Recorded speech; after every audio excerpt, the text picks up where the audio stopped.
And we're back with another episode. We're back in New York. We spent the weekend out west. I had to think about the map. Yeah, out west. And we went on a little skiing trip in South Lake Tahoe. Yeah, Lake Tahoe.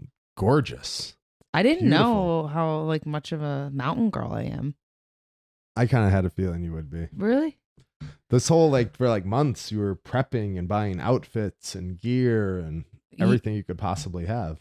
My only complaint is it wasn't really as cold as I was anticipating and I kind of wanted. Right. I think I was a little over prepared. And you wanted people to wear cowboy hats too. Yeah, because I saw online, in Aspen, everyone wears cowboy hats, and the shops, that's a big thing where you can get a custom one. And I was like, oh my God, I hope it's I didn't know. It's that's a ski town. We're going to a ski town. So I was like, I saw a few cowboy hats. Yeah. You wanted Yellowstone. Yeah. I wanted every person to have a cowboy hat, and I wanted to get 3 custom cowboy hats. Right.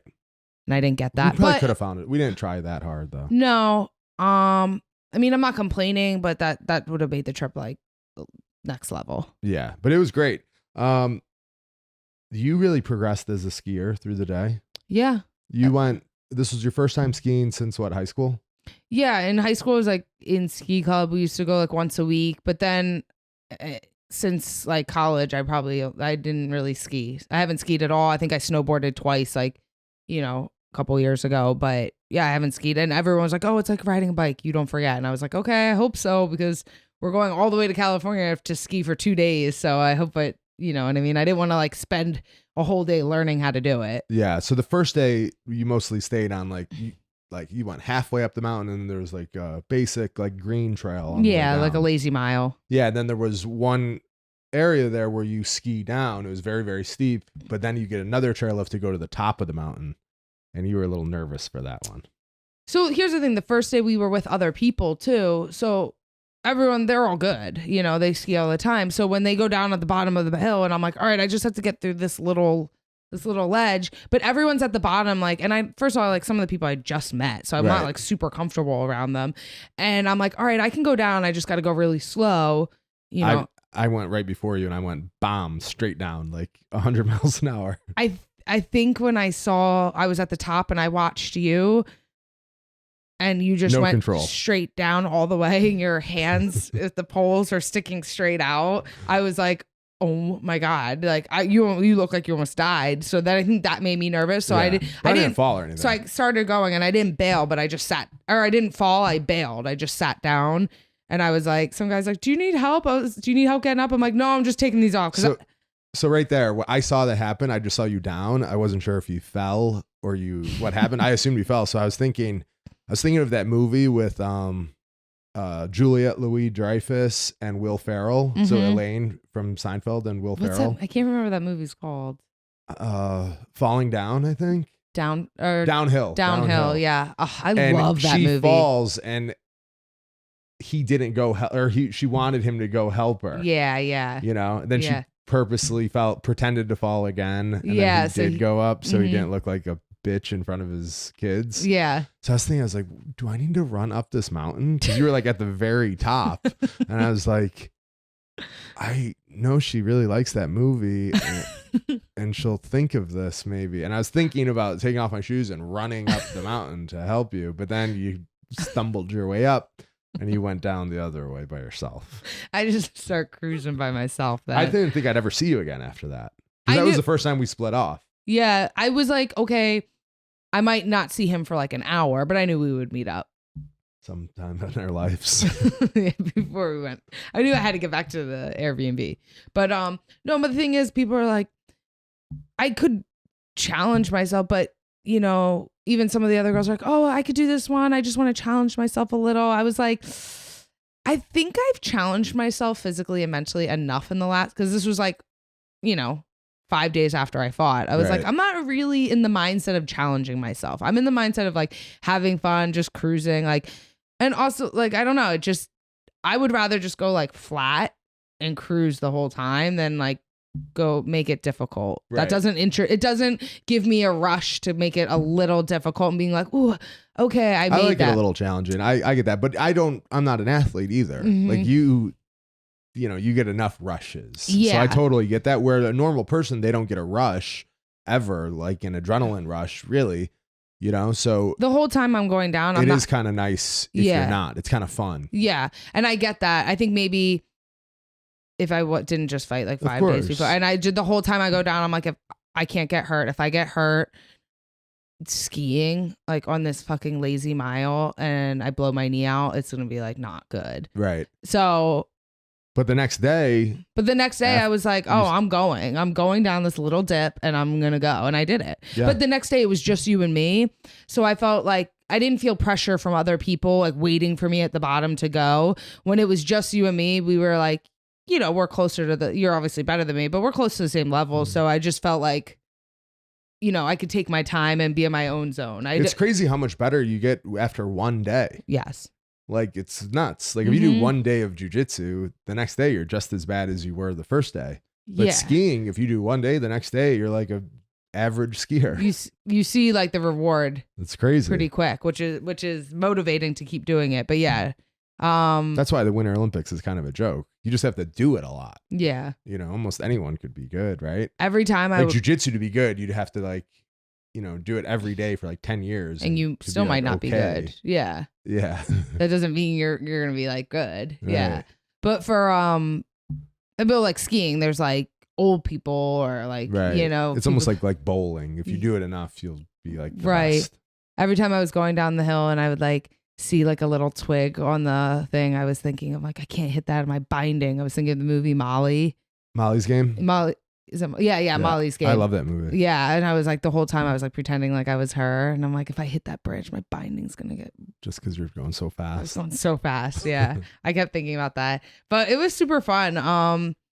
For us, we're such big like beach people. And that's everything after Christmas is just waiting for summer to come and being miserable. So doing a couple ski trips, I could see where people could get into it. The only thing I don't like about skiing and winter, the whole thing, is it's just a lot of prep and so much stuff to do. Like you have to bring so much gear when you're traveling. You have to bring everything. You have to get dressed. And then just like getting from wherever you're staying to getting dressed to getting onto the mountain is a lot. And that's a little That's why like ski on, ski off is such a valued thing. Yeah. I didn't see any of that there though.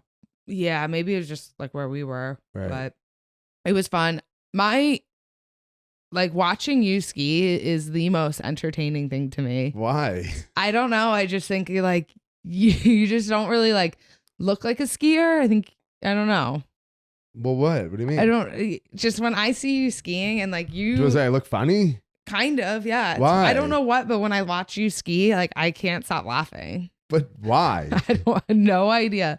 Like I saw you fall a couple times and I was always behind you because I was slower than you. So anytime you fell, I got like a full view of it. I felt 2 times. Kyle. I felt 2 times. 2 bad times. And the 2 bad times, both times you took out kids. One time I took out a kid bad. Twice, Kyle. I don't remember that. I remember exactly what it was because the first day, on the side of the mountains, there's like little like ramps that people go over, and I look and he was in front of you. The snowboarder went up the side and like did like a spin and went down. I was like, wow, that was so cool. And I was like, when I meet up with Kyle, I'm going to ask if he saw that. I know you did. You were right behind him. And then sure enough, I see you behind him. You start following him and you tried to go up. Myself. I was like, why is he going? I'm like, oh, why is he going up there? And you went up and I think you picked up a lot of speed you weren't expecting. So when you came down, I saw you just boom, T-bone a kid.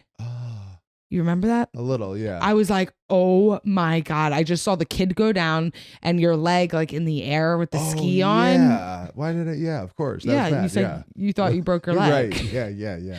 And I was like, started going really slow because I didn't want to come up to you when the kid was still there because I was like, I was so embarrassed and like the parents were there and I was afraid you were going to be getting yelled at. So I wanted to take my time getting there. Right. So I waited once the kid got up, then I got closer to you. I was like, are you okay? That wasn't a funny one. It was funny at first. No, that was bad fall. When I came up to you and I saw you like rubbing your knee. Yeah.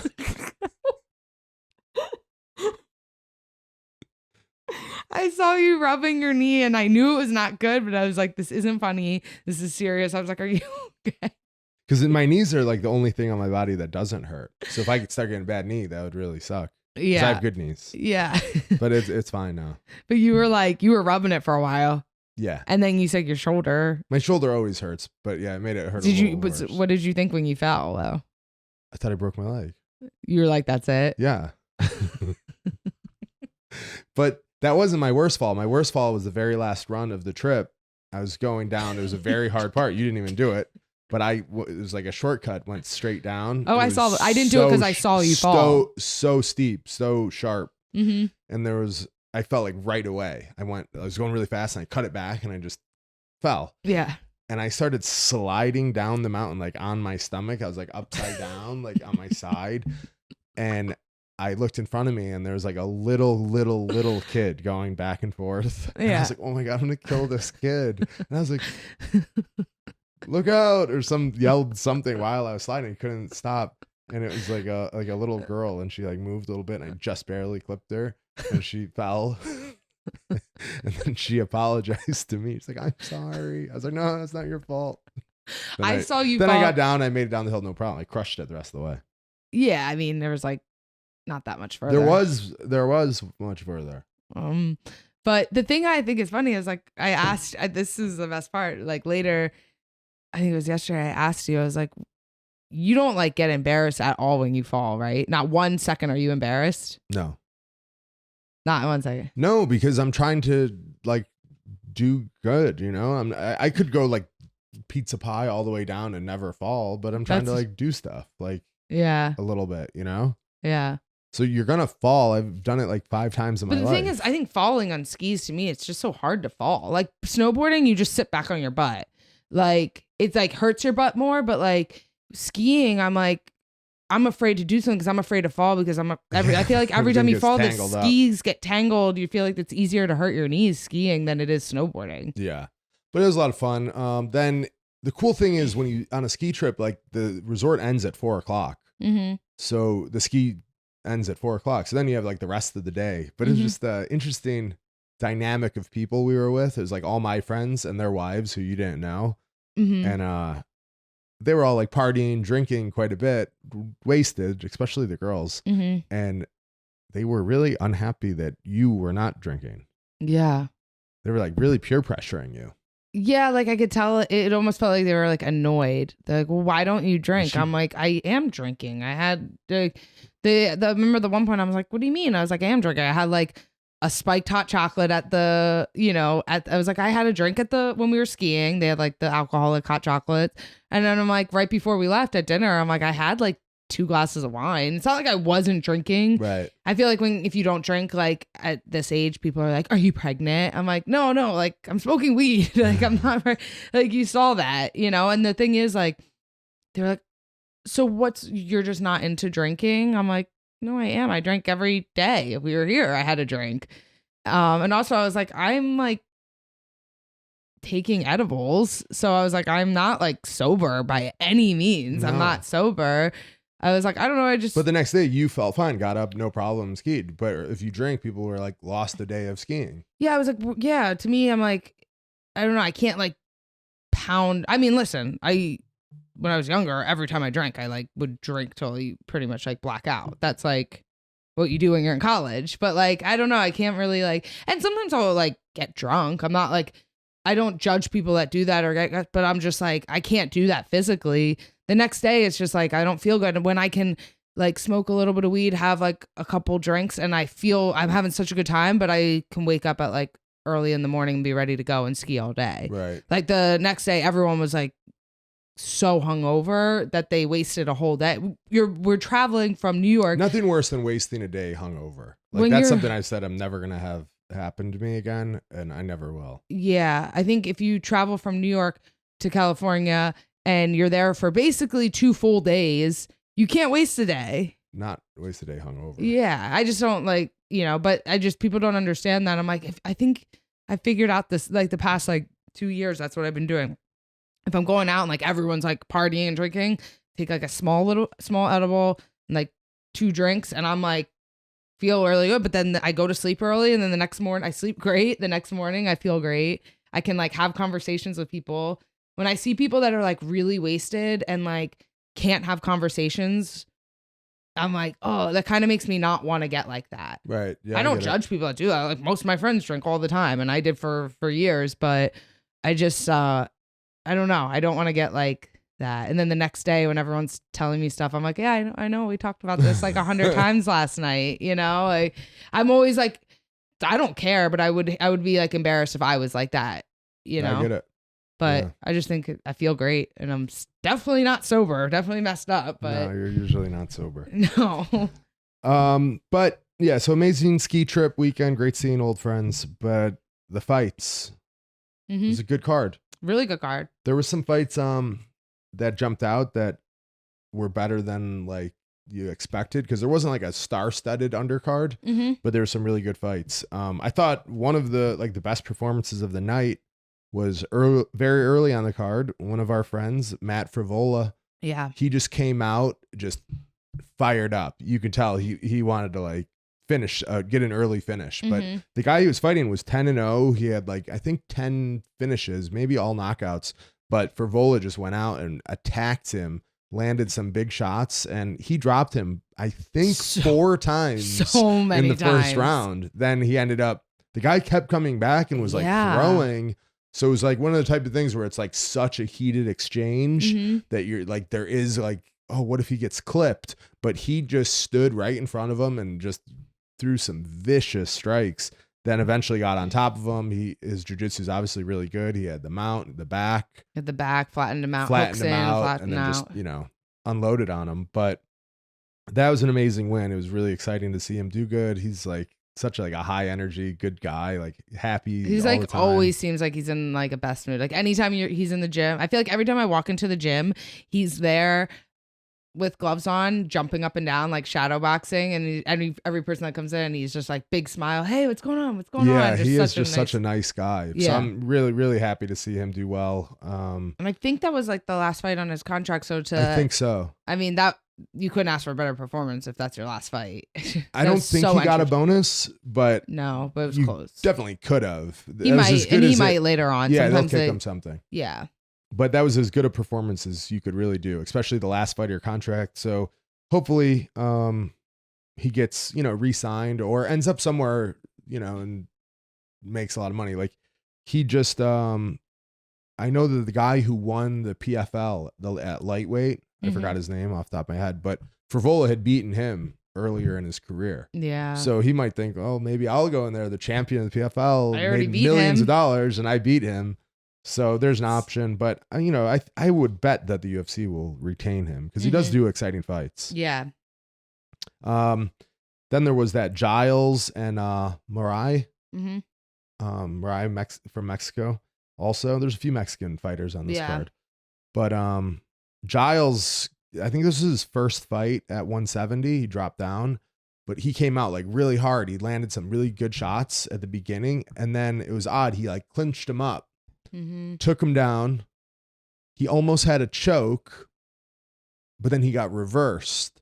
Then after that, the guy got back up to, then he eventually got back up to the feet, and Marai ended up finishing him. It was, I thought, somewhat of an upset, but I think that was Marai's first UFC fight. It was really, really impressive. 22. He's 22 years old. Really impressive. Yeah. Looks like he's kind of good everywhere. Yeah. But I think that he'll be like someone to watch. Yeah. I thought that was super impressive. I mean, I didn't really know either of them. That was kind of like the last fight I watched. And I was like, oh, let me watch this one. And then I was like, wow, this is a really good finish. Yeah, it was a really good finish. Yeah. Yeah, you could tell he's like fast and strong. It was funny because I feel like they were just talking on the commentary about Giles. They're like, he's got the advantage in the boxing. His boxing's so good. And then he got clipped and just got like out. It was almost like they jinxed it by saying that. Yeah. You know. But yeah, I guess he's got really good grappling too. So he's someone I think to keep an eye on. I think he's going to do really well.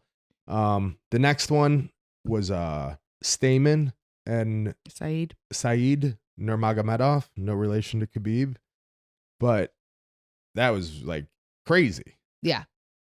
Stamen is pretty much like sort of like a placeholder to get into the top 10. Yeah, very If you good. beat him, you're in the top 10. So he's very, very good. Yes. He's just had some losses Experience. lately because he fights guys getting into the rankings. All his losses are like super good people. I mean, Super good. Like Aljo, Yeah. Jimmy Rivera. Yeah. So really good people. But he came out, got clipped a couple times with some like spinning stuff. Like Nurmagomedov looked like Zabit, I thought. Well, that's exactly when He looked just like Zabit. He trains for years. He's come back and forth between Jersey and Dagestan, but he's always been there, like sparring, like with Frankie, Eddie Alvarez. He's tall too, right? Yeah, and I remember I described it to you. I was like, oh, he's like Zabit, like that tall. He's hard to take down. He has like a lot of like his wrestling is a lot of like throws and trips, you know, Right. like different stuff like that. And then that's when like Stamen went in to take a shot, and I'm like, he doesn't care. He goes, he's confident that they're wrestling takedown defense with like a lot of the Dagestanis. Because he's a striker. He's not like a Khabib take you down ground and pound guy. He's a striker. Yes. More like Zabit, but really good grappling. Yeah, and super hard to take down. Yeah. Really hard. They just the second they get taken down, they pop back up or figure out a way to do some sort of scramble to get up. But I thought it was pretty cool. And this is the stuff like that I see like him and Zabit do at sparring is like he did a spinning back fist and then right away a spinning back It's like kick. a spinning elbow, right? Yeah, so he did that and then right away another spinning back kick. Like to do two spinning things right in a row, like that's stuff that no one does. I think that fighters like him or Zabit are willing to do things like that because their grappling is so good that they're not concerned that they're just going to get rushed and give up their back, and they almost they're like, okay. They'll figure it out. They're like, oh, you take my back, it doesn't matter. I'll scramble out or I'll end up taking you down, which is kind of what happened. Stamen went in for the takedown in the cage, and then he ended up throwing like judo throwing him down. Judo throw. Then he landed right into that like a guillotine, but almost like locked it up like a Dars in his elbow, like power guillotine, I guess. Yeah, I mean that's like the tightest instant tap, but I think that he could be a UFC champion. Yeah, and I think he hasn't fought since like COVID pretty much. So I think for that first fight back after not fighting for like 2 years is a pretty tough fight. And I mean, he did that with ease. So he's definitely someone to look out for. I know his first like fight or two in the UFC and before was at 125. And I think he had trouble making that. He's really, really tall. So I think now he's, been at 135 for a little while. And I think he's super comfortable there. Yeah, I'm trying to think who would be a good matchup for him next. I'd like to see him fight like a top 8 guy. It'd be cool maybe to see him fight like, I don't know, like Dominic Cruz maybe. Yeah, I think That'd that he'd probably get one more before that. It'd be great to see him fight Sean O'Malley, but that will never happen. That will never happen. But I would love that. That would be great, yeah. Because they're both like long strikers, but I think they'll probably put like O'Malley versus like Stamen.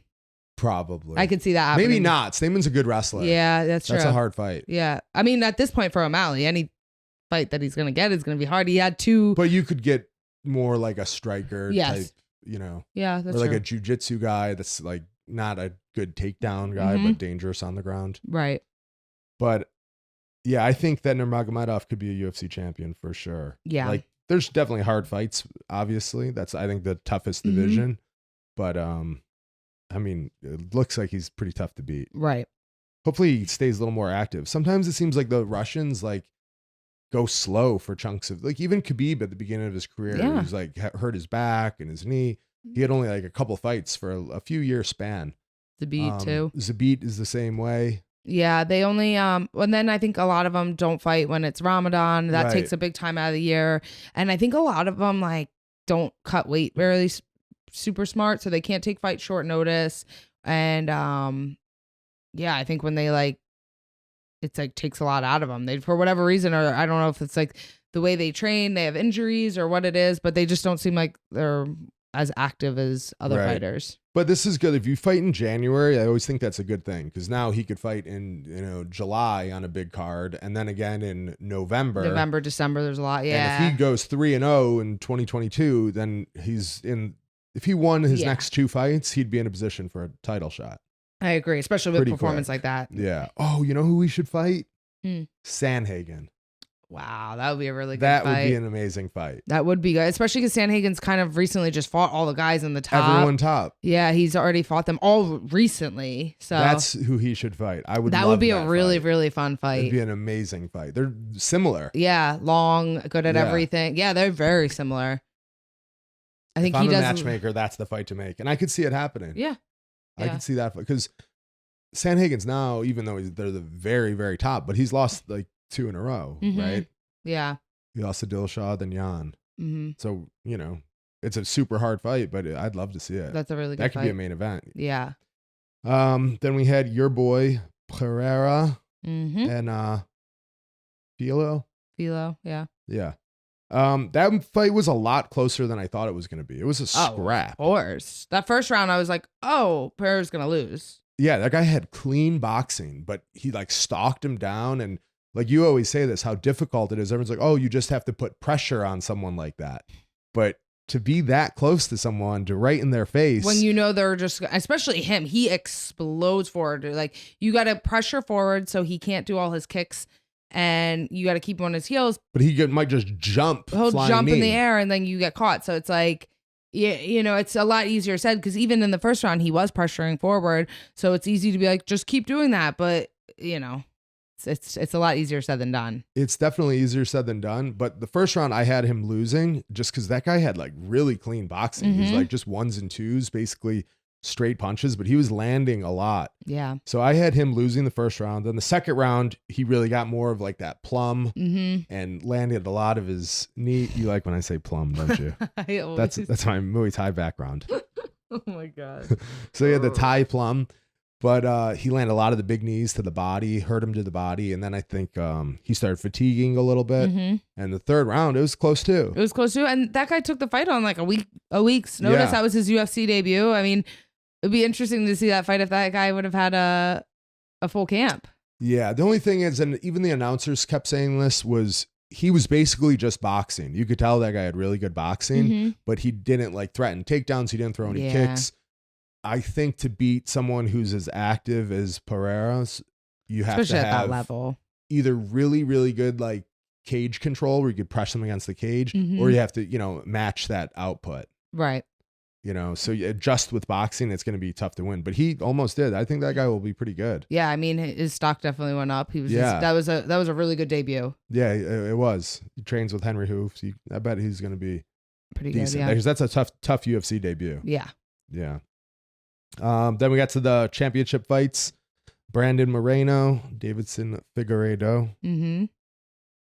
I didn't know who won. I didn't either. Watching that fight, like I had no idea.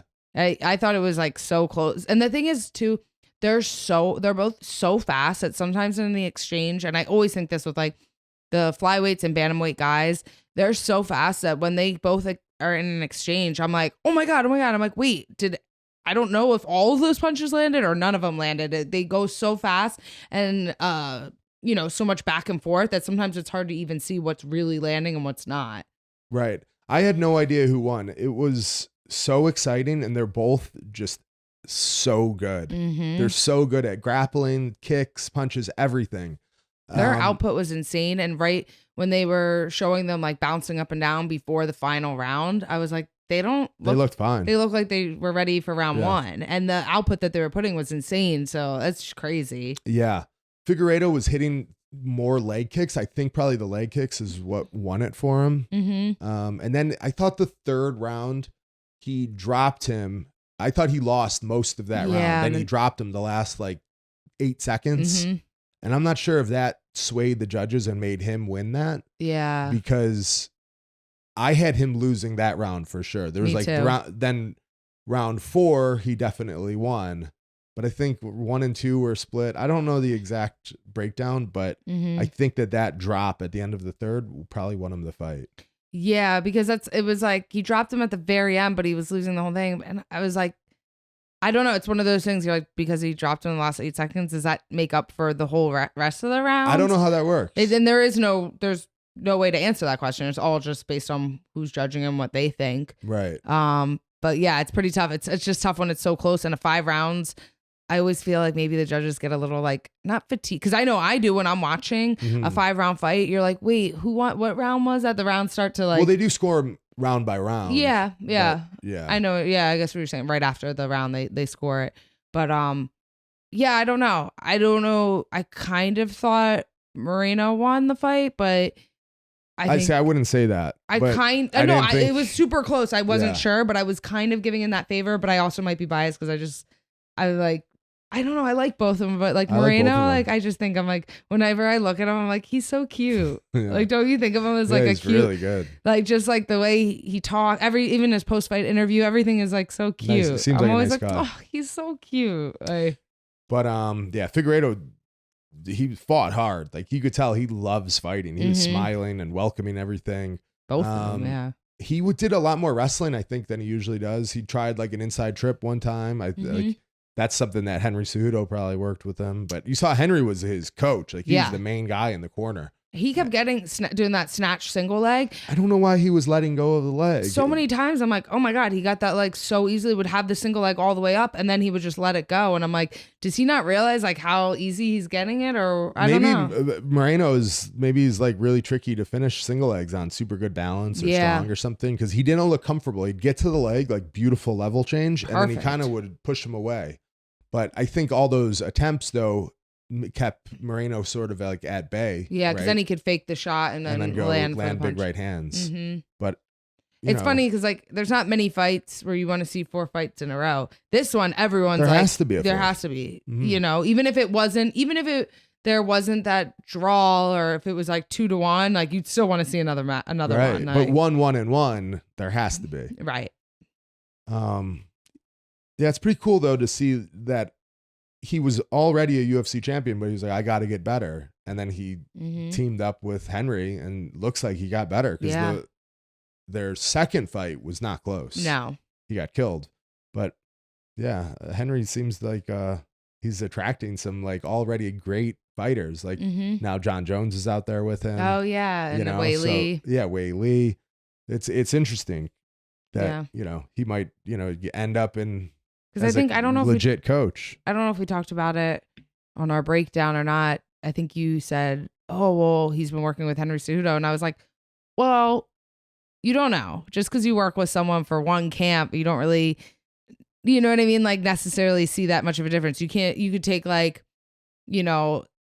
like Wonder Boy. Okay, he works with Henry Cejudo. Is he going to come out doing takedowns? Right. It doesn't necessarily mean that. Well, Henry doesn't do takedowns when he fights. Yeah, you're right. But he can probably teach the takedowns. Yeah, and he has people are kind of respect him. Of course, but like his MMA is so good. Like he beats people with striking. Right. I think he's only had a couple takedowns in the UFC. Yeah, but when I said that the last time, I was like, yeah, but just because you work with someone for one camp doesn't mean anything.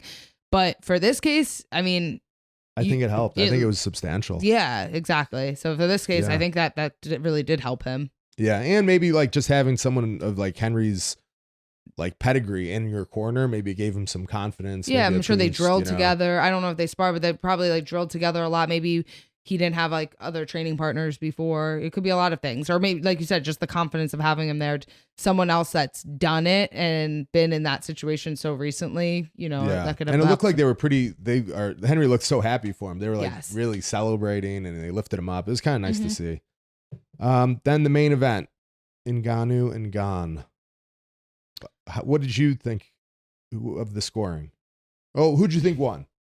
No, I mean, I thought Francis definitely won. Right. Yeah, I didn't even think it was like that close. I didn't either. I thought that Francis won 4-1.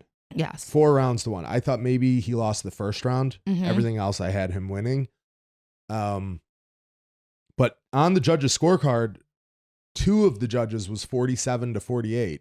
That means that it was 2-2 going into the 5th round. I was surprised by that. I had no idea. But if that's how the judges saw it, 2-2 going to the 4th, then Ciryl Gane made a huge mistake falling to the leg because he had a beautiful takedown. He had Francis on his back and in a really good position to win that round. But I think Gane thought he needed the finish because falling back to the leg, I didn't think it like they were like kind of critical of him for doing that.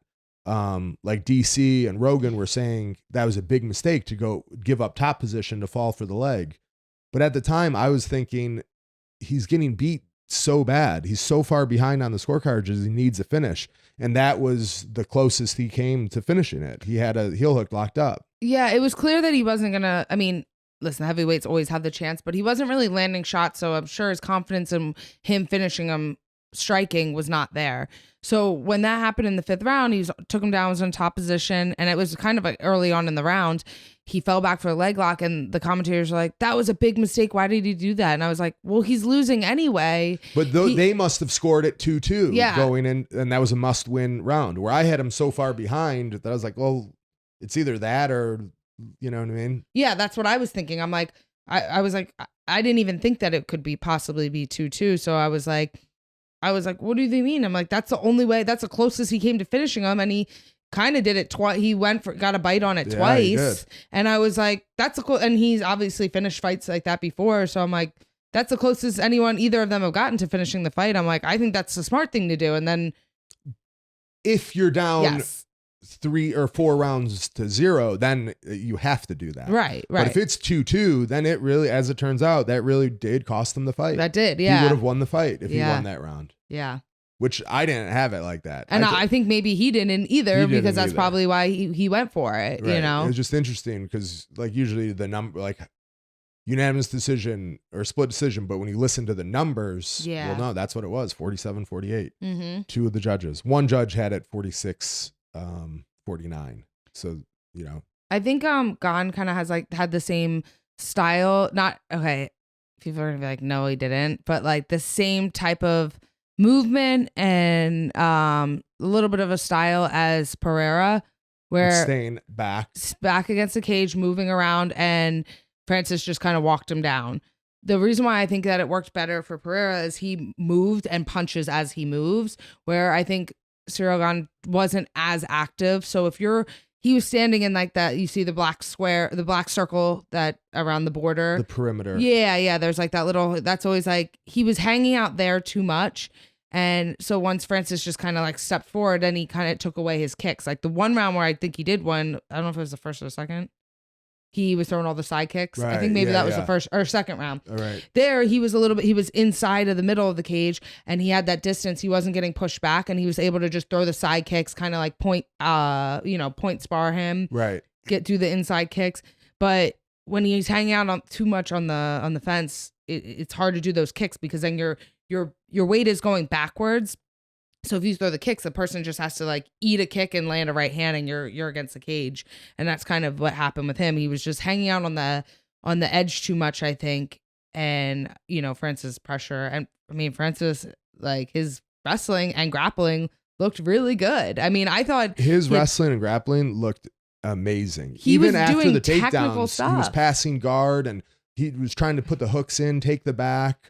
Yeah, there was one part he was good side control. He was on the bottom. He got his underhook, came up. Like he was doing like technical. He wasn't just muscling through. He was doing technical stuff. And Ciryl Gane's good at jujitsu. So. Yeah, and he was doing jujitsu on top. He was, yes, getting hooks in, and then that side control after that first body lock takedown, that was beautiful. But he had a double leg, a couple body locks. He caught a kick. He caught that kick to the inside and a really nice slam. Yeah, he looked. That's always the criticism of him is like, oh, he's just like, if he goes against a wrestler, it's not good. He doesn't know any wrestling or grappling, but he looked really good. And like I said, Ciryl Gane has like submission finishes. He's good at jiu-jitsu. Yeah, and I think Francis obviously has gotten just a lot better. Yeah, I know. I don't know if it's all his doing, but I know he's been working with Jake Shields some. Jake's been doing some grappling with him. I think he's actually like now training MMA. I think he's training MMA now, whereas like his first couple fights where he started blowing up, he was kind of just training, just striking and just trying to get in shape for the fight. But with his striking, if you add like a legit grappler to it, which it looked like he is to me, no one else has ever taken Ciryl Gane down. Yeah. But people are probably have such a hard time with his footwork that a good wrestler can't. Like Francis could cut him off and square him off and like pressure him backwards. Yeah. Because his striking is so dangerous. Uh-huh. Whereas a wrestler might not have the striking to close that distance to engage in. And they might not grappling. Threaten him enough too. They don't threaten him enough. Yeah. Right. And he could just kind of stay on the outside and keep him off with the teeps and everything else. But yeah, I don't know. I think that leg lock cost him. But it ended up. Yeah, it did. Yeah. But I thought Francis dominated the whole fight. It was super impressive. I really hope that he stays with the UFC. Me too, because I just think it's like so good for UFC, and like it makes the division fun. Like, who doesn't want to see Francis versus John Jones? Of course. And like I know people say there's other money, but then he has to get an opponent. Like if he does his own show, like he could be like Jake Paul, but then you need someone else who doesn't have a contract, who's willing to step up and fight. Well, I think if he doesn't stay with the UFC, it's because he's just going to do like a boxing fight or two. Yeah, I think that he's such a good MMA fighter because of the grappling and the kicks, and I think that if he were to box Tyson Fury, I think that's a hard night out. Oh, of course. Or Deontay Wilder, any of those guys. But really, the Tyson Fury fight is the money fight. Mm-hmm. I mean, I guess if you want a big payday, you'll definitely get one. But I don't think that that's going to go super well. No. It's better to stay in the UFC and be like the greatest heavyweight of all time. It'd be different if he was like, I mean, I'm not sure how old he is, but if he was like a little bit older and this was like the tail end of his MMA career. Then, it's not, because he's getting better. Exactly. Then I would say, okay, do that. Of course, do that fight with, do the fight with Fury and make like crazy amount of money, because you're probably going to make more money in that one fight than the rest of your career. Right. But now with him being the champ and getting better and having more opportunities in MMA, I think he should stick with MMA for a little bit longer. And then the fight with the boxers will always still be there, because he's probably not going to win now or later. So might as well just, if he's doing the boxing fights with those guys, it's just for a payday. So why not?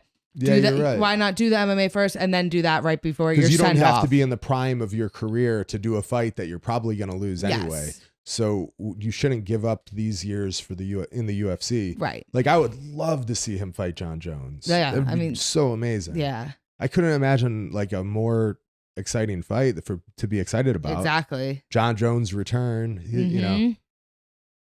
I think that would be the next fight. That's what I think. I mean, it should be. I mean, John Jones has been like talking about moving to heavyweight. He's been like lifting to get bigger, and he's been like the whole week he was like tweeting. Was he? Yeah, I think he would like the face off, or I think it was the face off. I saw he said something. He was like, either way, like Daddy's here or something, or Daddy's watching or something like that. Yeah. No, I would have John Jones favorite in that, just because his wrestling is just incredible. Mm-hmm. Like you saw how easily he was taking DC down. Yeah. John Jones uses wrestling better than almost anyone when he wrestles. He doesn't always do it, but when he does, that's when he's the most dominant. And he like completely out wrestled, what people think to be the greatest. A lot of people think DC is maybe the greatest grappler or wrestler in MMA, one of the best for sure. And he, was able to if you take DC down like that, you could take anyone down. Yeah, I agree. And then when he's on top, he usually finishes people with those elbows. But I'd love to see that. Hopefully, I'm really hoping that Francis stays in the UFC. Yeah, me too. Do we have a Am I the Asshole? We do have one this week. Oh, wait. First, shout out to Zane for winning his jiu-jitsu match yesterday. Thank you. Yeah, congrats, Zane. He's probably annoyed that I said that, but... No, not at all. We were very proud. That's good. Yeah, we were excited. This is, I feel like I'm talking to my parents. Okay, what do we got? All right, here we go. This one I feel like Caitlin's gonna take charge on this one. Yes, let's go. Am I the asshole for removing my sister from the bridal party because she won't wear the bridesmaid's dress? No. Well, you have to wear the dress. Okay. Continue. We'll let Zane finish. Okay, so my fiance, 28 male, and I, 26 female, are getting married in late August, and the planning is going great. Her sister, 24 female, is to be one of the bridesmaids. However, recently, her sister has become very religious. And the dress the bride selected for her bridesmaid is a pink, strapless, and knee-length dress. Cute. So her sister is not very okay with that because her church has very strict rules that do not allow her. Her new church? Yep, her new church doesn't allow her to show arms, legs, or any of her chest or back. Why are you arms or legs? Be respectful. Her sister offered to wear leggings or wear a cardigan, but this lady said no, it'd be strange for the photos. So she asked her sister to leave the bridal party. Her sister's very upset. She feels like she shouldn't have come to the wedding at all. But, the original poster is very adamant on having her wear this dress. So now she's asking, am I the asshole? No, your sister is 100% the asshole. You don't have to. Here's my thing. We don't know how she said it to her. Okay. Here's my theory with weddings. It's whatever you want, no matter what. I mean, that's just how it is. Your delivery and how you ask people for certain things or say what you want has to be. It's not like there's different when people are like, no, you need to do this. It's my day. But if you're just like, hey, this is what I want. If you're not comfortable with it, that's fine. But this is just what I want. Like, I know for like when we had our wedding, I was kind of like that. I'm like, this is just what I want. And it's my, like, not without being like total like bridezilla. I was like, it's what I want. If you're not into you're it, not willing to wear the uniform, I guess. Yes. Like everything is the same. If you're not doing that, then just, okay, no problem. Just wear whatever you want. We'll have fun at the wedding. But obviously you can't. I need it to match. You don't want like why one bridesmaid wearing leggings, like, and if you're not, and it's hard. It's probably hard too if it's like a new religion. You know what I mean? If it's something that they grew up with, maybe it would be different. I don't know. But you can't expect to be like, oh, I want to wear a cardigan down the aisle. It's like, there's a lot of planning and like pictures and all that stuff for it to look silly like that. That's just not the right day. If it's a birthday party or like a bachelorette party and they're all like, hey, everyone wear this. And you're like, I'm not comfortable wearing it. That's okay. But for the actual wedding day, you have to do what they want or that's it. It doesn't matter. Yeah, that one's pretty easy. I think too, it's crazy though. I don't have a sister, so I don't really understand. I love hearing like people that have sisters and they're like so mean to each other sometimes, like that sister dynamic. I was like interested in it since I don't have one. But one of my other friends, I was for their wedding, she had like her sister was like, you know, usually if you have one sister, they're the maid of honor type of thing. And when we picked out the dress, or, you know, when she picked out the dresses, sent it, everyone, no matter what, whether you like it or hate it, you're like, oh my God, it's great. Who cares? You could tell me to wear like, you know, anything. You could tell me to wear a onesie down the aisle. I'm doing that because it's your day, whatever. And it's not about like, sometimes the girl's like, oh, this doesn't look good on me. I'm like, nothing does. Like they all like look bad. Just wear it. But the sister was like, she picked out, you know, light pink. It was like the most, and it was one of those now with the dresses. They pick out a color and like a brand, and there's like 10 different options of the dress that you want to wear. So it's easier. And this sister's like, I don't look good in that color. Can I wear a different color? Sure. She's like, no, like all the bridesmaids, they wear the same color. She goes, well, since I'm the maid of honor, can I wear a different color? I don't look good in light pink. Can I wear like a darker color? Dead serious. And these are like, so how'd it work out? No, she's like, no, you have to wear the same dress. But like this, like sister was like acting like the bride was being a bridezilla. And I'm like, the fact that you would even ask, can I wear a different color dress is like, to me is insane. Yeah, that's wild. It's so crazy.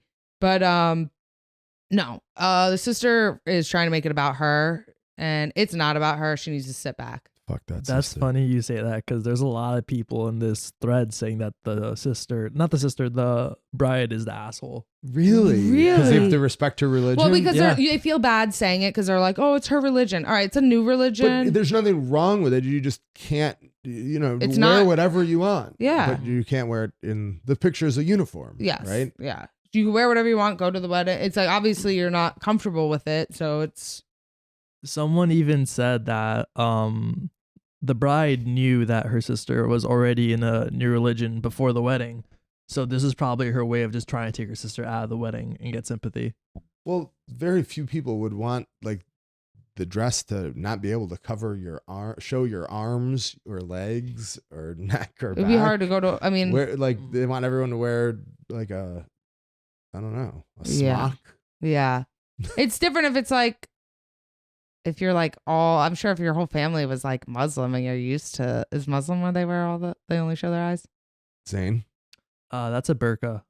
That's I don't want to say anything too politically incorrect. So. Okay, but whatever. Okay. You're Muslim, right? Yeah. Okay. But it's sometimes like some people wear it, but it's obviously not that wedding, and there's nothing wrong with wearing that, but that would be like me going to a wedding where they're like, everyone has to wear the burqa. And I'm like, I'm not comfortable wearing a burqa. I want to show like my shoulders. No, you'd wear it. You'd have to wear it. If it was the other way around, they'd be like, what are you talking? You're so disrespectful. You have to wear it. It's the same thing. You don't have to be in the wedding. It's not that big of a deal. Right. Not a big deal. It's a weird when people like beg to be in a wedding. Like So weird. you're going to the wedding anyway. So why do you have to be in it? Yeah. I don't understand that. Yeah. Weird. The sister's the asshole. Fuck her. We got any fan questions? Yeah, we have a few. First one is, have you ever listened to a New York radio station? If so, when did you stop listening? So this is funny. We kind of talk about this before about people like in the car that listen to radio.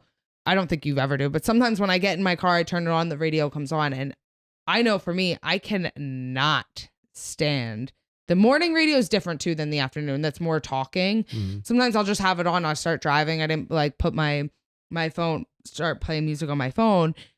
It's all they talk about is politics. And I'm like, yo, you're a radio station. Like, just play Cardi B. You know what I mean? But then they start talking about like politics, and they are very, very like one-sided. And well, yeah, of course. I'm sure everything is. But I'm like, dude, like, you guys are radio hosts. You're supposed to play like talk about twerking, partying, like those type of music. I can't even answer this at all. I've never listened. I don't even know. I don't even know what the radio sounds like. When I can't even watch the news. That's like insane to me.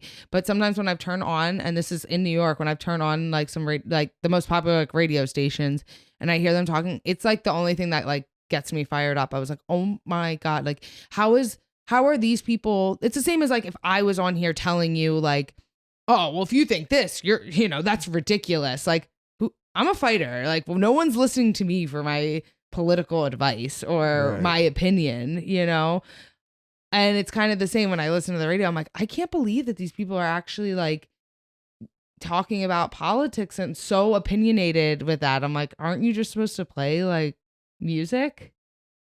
I just don't understand that. So that's why I can't listen to it, because I can't watch the news. I don't watch like regular TV because if you put the news on for 5 seconds, I think I'm like tripping and watching it. I'm like, I don't watch that either. Every time I've like watched the news, I'm like, people actually watch this. This is the most insane. It looks like an SNL skit every time I watch any type of news. And that's it's just weird to me when like New York radio hosts are talking about politics. I'm like, wait, you guys are talking about this? Like, it's crazy to me. But even besides that, just radio in general, it's now like, I think I feel like that's so antiquated. Like, don't you have, there's so many things that like books on tape and podcasts and Spotify playlists. Yeah. And you don't even have, before it was like, I used to always listen to the radio like years ago because I was always like, I like other music, but that was when I'm like, oh, I wasn't good at making playlists because I'm not very good at knowing, like, I know songs when I hear them, but I don't know artist names, song names, album names. I don't know that stuff. So I was never good at like making playlists. But now like with Spotify and stuff, you can even put top 40 or like, whatever genre you want and stuff like that. So it's so easy to play. I can't believe the radio is still a thing. They play the that's same a weird question. I wonder why they asked that. Yeah, I don't know. Maybe I've complained about it before and they asked or something. But like the radio, they play the same 10 songs over and over again with commercials. Yeah, that's insane. I can't imagine listening to commercials like when you're in the car. But between like you said, podcasts, audibles and playlists. Audibles. I said books on tape. I mean, that's that's a ridiculous thing to say. We knew what you meant. But you knew what I meant. Yeah. So no, not a fan. Not at all. Yeah, I can't even. I don't even think of that as like an option anymore. Yeah. Okay. This one's kind of fun. I don't know. I'm interested in your answer. Favorite cartoon growing up? Want me to go first? Sure. I don't really have like one specific that I was like, oh, I was so obsessed. I remember when I was really little, I think Rugrats was my go-to. Mm-hmm. That was like kind of my favorite. Yeah, I think that was probably my favorite. I was never into, these are like when you get like a little bit older, and even now I'm never ever was into like Family Guy, South Park. Those are like sitcoms though. Like that's older animated movies, like or shows. I was never into them in college, and I even wanted to be into it because it was like that's all everyone watched when I was in college were those shows. And I'm like, if I watch like 5 minutes, I was like, oh my God, I cannot watch this. And I'm not like, oh, this is so dumb, I can't listen, because I would watch Housewives and Kardashians, binge watch it all day long, which is complete trash. But for some reason, those I couldn't watch. But I would say when I was a kid, Rugrats was probably my go-to. I liked Hey Arnold. Yeah, I am like definitely not a cartoon person. I don't know. Growing up, was there a show called like Power Cats or something? I feel like there was a show when I was like really little. Oh, you gotta look that up. Maybe not. Power something Cats? cats, yeah. But I remember being into something involving like power and cats. I don't know. I'm not a cartoon person. Same thing. There's like, so many like even like popular cartoon movies you won't watch. If there's a movie that. Do you mean Thundercats? Thundercats. Yeah. I feel like that's an old older. show, right? Yeah. Yeah, when I think I was a little kid, I was into that show. Oh. Yeah. I feel like, did you watch TV a lot as a kid? Not a ton. No. Yeah. I mean, no, not really. Yeah. Yeah. Movies. And we didn't even have like cable TV till I was like in high school. Really? Yeah. Wow. Yeah. People would talk about like what, like I remember being in like middle school and people would talk about Sports Center, like watching highlights. And I would lie and say that, oh yeah, I watched Sports Center. You lied? I would lie. Yeah. Oh. But we didn't have it. That's so cute. Yeah. So I didn't watch it. Well, yeah, I didn't really watch much TV. That's why now you just are addicted to Sports Center. Yeah. Sports nut. Big sports guy. It was kind of funny. Speaking of sports, we were on our flight last night for the Buffalo Bills game. Right. And a lot of people were watching it. They had it on the TVs, and I thought it was funny. The last minute they scored like a touchdown, and we were watching it on the plane with the headphones in, and everyone at the same time when they went it, they were like, "Oh!" And I was like, and there was people that definitely were not watching the game, or people that were probably scared, or people that were sleeping. And to imagine like if you're like have no idea that that's going on, or you're sleeping on a plane, and at the same time, everyone jumps up at one time, going like, "Oh my god!" They probably like their heart dropped for a second. Right. Yeah, it was funny, sure. but yeah, that was a wild game. Wild game. Okay, last question. This is for me. Did people doubt you when you first said you wanted to go to the UFC? No, definitely not. I don't know how to say it like without like sounding cocky, but I think everyone kind of expected that just because I had been training for so long. I trained my whole life and competed in so many different other aspects of martial arts. So it almost just seemed like, when I was like on the regional or amateur, I was like undefeated, winning all my fights. It was then when I went pro, I like won all my fights. So it's kind of just like, oh yeah, she'll definitely be in the UFC. Well, because when you were amateur, there wasn't flyweight, not amateur. When you were fighting on the regional, like CFFC, you were a flyweight, but there wasn't a flyweight for the UFC, but they had like world rankings. And I think you were ranked like 7th in the world without being in the UFC, right. Overall rankings. So you were kind of like already known prior to coming to the UFC. Right. Yeah. And I think a lot of times people always ask me, they're like, oh, what did your parents say when you said you wanted to do MMA? But for me, it's totally different. Like there's some girls and guys too, that maybe they were other athletes. Maybe they were like played soccer or whatever. And then after college, then they still had that like, right. Need to compete, and they were athletes and they wanted to compete. So then they maybe got into like kickboxing or boxing to stay in shape. And then that's how they kind of started martial arts and then competing in MMA. I think for those type of people, maybe for their parents or family and friends, it's kind of like a shock. Like, oh my God, you're going to fight. But for me, I was competing in karate at 5 years old. So it was like, you know what I mean? Everyone was used to it. It wasn't like one day I told my parents, hey, I'm going to start fighting. Right. They knew it was just a natural progression. Yeah. So it definitely wasn't, I don't think that people like doubted me or were surprised or, anything like that.